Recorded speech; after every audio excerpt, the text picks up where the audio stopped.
Every decade has songs too dangerous for the airwaves.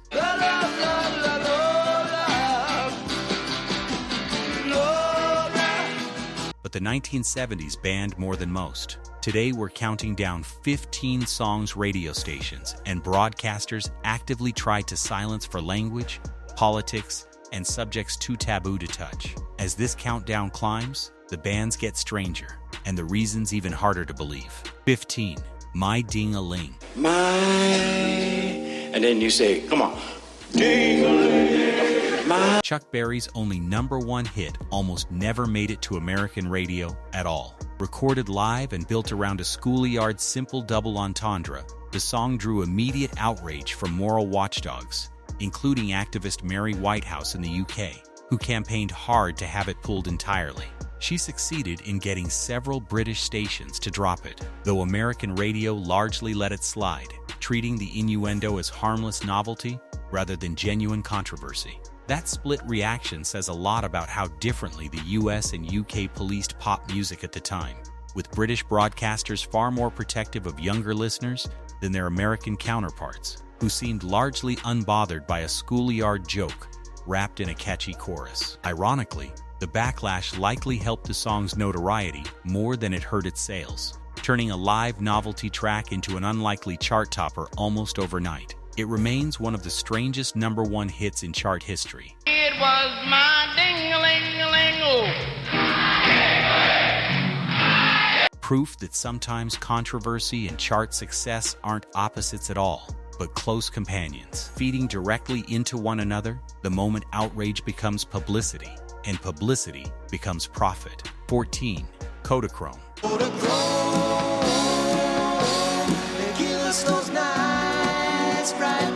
Paul Simon's ode to a beloved camera film brand ran straight into an unexpected legal wall. BBC policy strictly forbade any song functioning as an advertisement for a commercial product, and the title alone was enough to trigger an outright ban across British radio, regardless of the song's actual lyrical content or artistic intent behind it. The restriction did nothing to slow its momentum in the United States, where it cracked the top 10 and became one of Simon's most beloved solo hits, embraced for its nostalgic, sun-drenched imagery rather than any commercial motive the BBC assumed was lurking underneath. Decades later, it remains a strange footnote in music history, banned not for danger, but for branding, over a single word in a single line. 13. School's Out.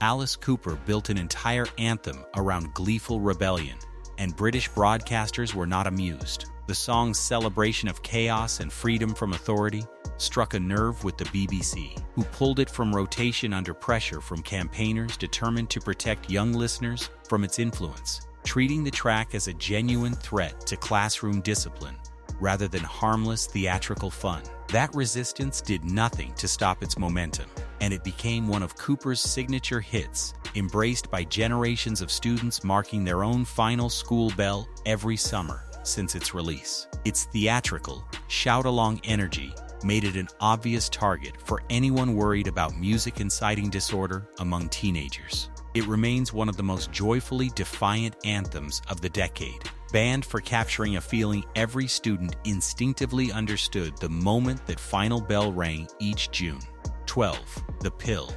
I'm tearing down your brooder house, 'cause now I've got the pill. Loretta Lynn wrote directly and unapologetically about birth control at a moment when country radio simply wasn't ready to hear it. The song follows a woman reclaiming autonomy over her own body after years of childbearing, framing contraception as liberation rather than scandal, a perspective almost entirely absent from mainstream country songwriting at the time it was released. Dozens of country stations across the U.S. refused to air it outright, uncomfortable with a subject still considered taboo in mainstream conversation, particularly coming from one of the genre's most traditional and respected female voices. Lynn never backed down from the backlash, standing firmly behind the song's message even as bans piled up around her week after week, insisting she was simply telling the truth about her own life and marriage. Decades later, it remains one of the boldest, most quietly radical songs to come out of country music's entire history. 11. Short People. Short people got no reason. Short people got no. Randy Newman built this song around biting satire aimed squarely at prejudice itself. But plenty of listeners miss the joke entirely. Written as an exaggerated parody of irrational bigotry, the lyrics were taken at face value by outraged listeners and advocacy groups, prompting several radio stations to pull it from rotation altogether, rather than risk associating themselves with perceived mockery of an entire group of people. Newman found himself defending the song publicly, insisting the target was intolerance, not height, a distinction lost on much of its initial audience, and lost even further once outrage took over the conversation entirely. Despite, or perhaps because of, the controversy, the track became a massive commercial hit, reaching the top 10 and generating far more attention than a quieter satire ever could have earned on its own merits. 10. Working Class Hero. A working class hero is something to be. John Lennon stripped away Beatles-era polish entirely for this raw, bitter solo track, and its language ensured immediate controversy the moment it reached programmers' desks. Built around stark acoustic guitar and unfiltered lyrics criticizing class structure and societal conditioning, the song included profanity that made mainstream radio airplay nearly impossible in its unedited form. Regardless of how sharply the underlying message resonated with working people, many stations simply refused to touch it, unwilling to risk broadcasting the explicit language regardless of the song's political message or its former Beatle pedigree behind the microphone. Decades later, it remains one of the most unflinching political statements ever released by a former Beatle, still startling in its total refusal to compromise for anyone. 9. Brown Sugar.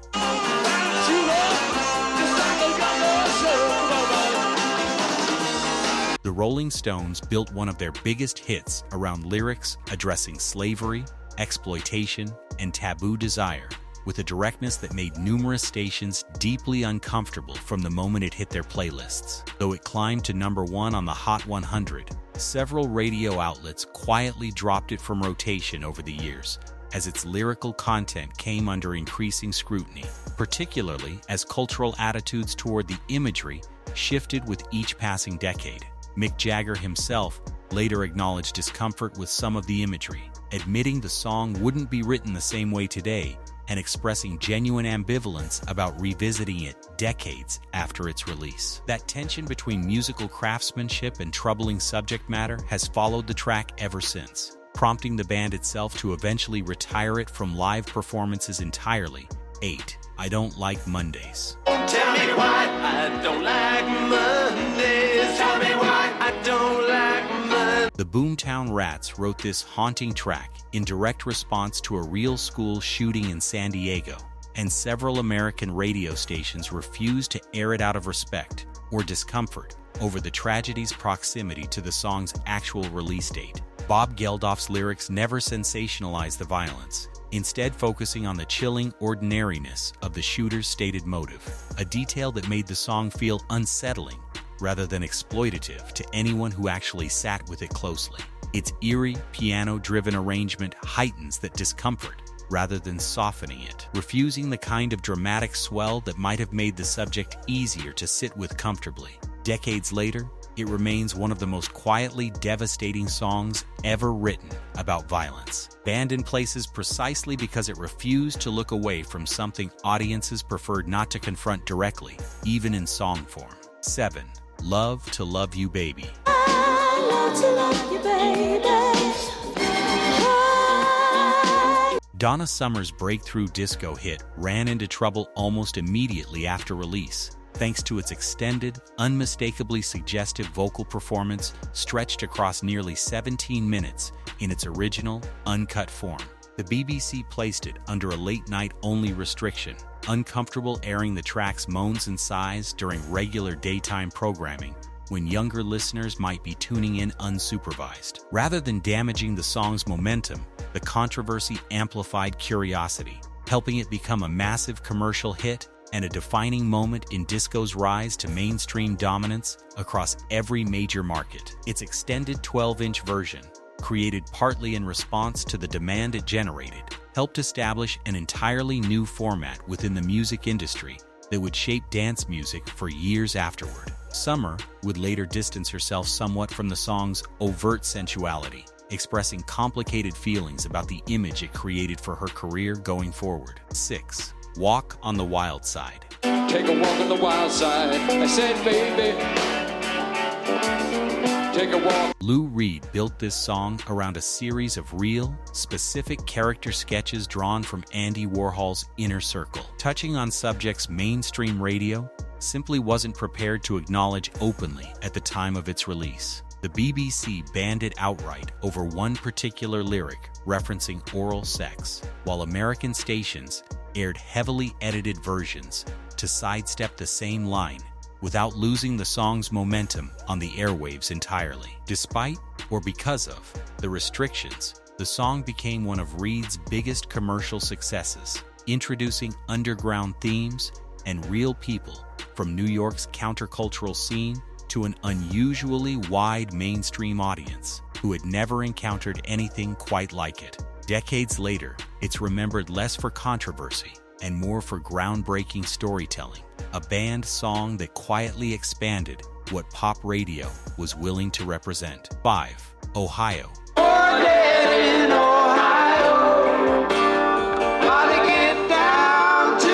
Crosby, Stills, Nash & Young wrote and released this song within days of the Kent State shootings, and its direct criticism of the Nixon administration made plenty of radio programmers nervous almost immediately upon hearing it. Several stations across the country refused to air it, uncomfortable with music criticizing sitting government leadership so explicitly and so soon after real tragedy had unfolded on a college campus in plain view.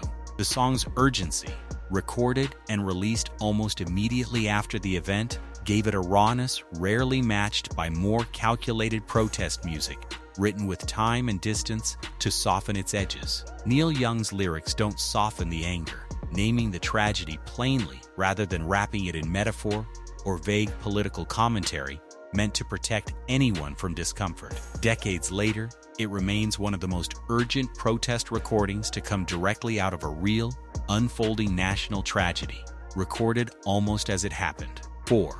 War. War blows my mind. War has caused unrest in the younger generation. It doesn't. Edwin Starr's explosive anti-war anthem left absolutely no room for ambiguity, and that directness made some radio programmers uneasy during an already divisive era, defined by growing public opposition to Vietnam. Originally written for the Temptations before Starr's more forceful version took over entirely, the song's blunt repetition and shouted delivery turned protest into pure, undeniable momentum that was far harder to soften or explain away to nervous station managers. Several stations, uncomfortable with such an overt political statement reaching mainstream pop audiences, limited or dropped its airplay, despite its massive commercial success and clear, obvious public demand for it. It nonetheless reached number 1 on the Hot 100, proving that audiences were far more ready for direct confrontation than broadcasters assumed they could handle responsibly. Starr's raw vocal delivery gave the song a visceral urgency. 3. Lola.